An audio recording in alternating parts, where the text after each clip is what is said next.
अल्लाहु अकबर।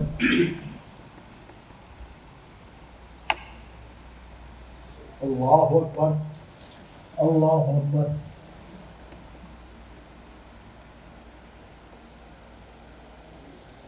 अल्लाहु अकबर।